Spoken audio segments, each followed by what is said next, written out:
and then you're scrolling and you're scrolling and you scroll your life away.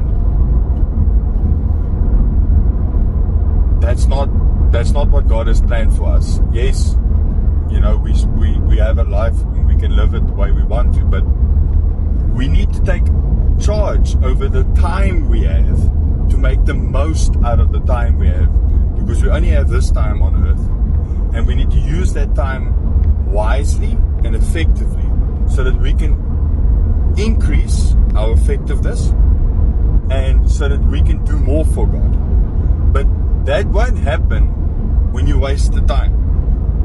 And God has plans for us. He has things planned for us that we're going to achieve, but we will achieve them a lot faster if we make the right decisions. And it's something that I have to choose to overcome. So today I stand and I choose that I'm going to take authority over the enemy, because I can. I have the living God inside of me who created everything seen and unseen, including that little devil that thinks he can run your life. And because of that, He's given us the authority to trample the snake. And that's what I'm going to do now.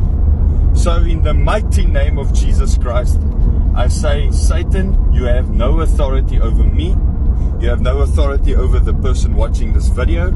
I command you to flee from this person, from my life, and I command you to silence your voice, and I command you to remove your distractions from our eyes. And I open the eyes of the person watching, and I say, open your eyes, your ears are open in the mighty name of Jesus Christ to see the opportunities available in front of you and to take full advantage thereof.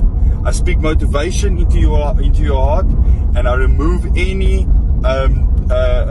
discouragement from wanting to take the steps that you're supposed to take.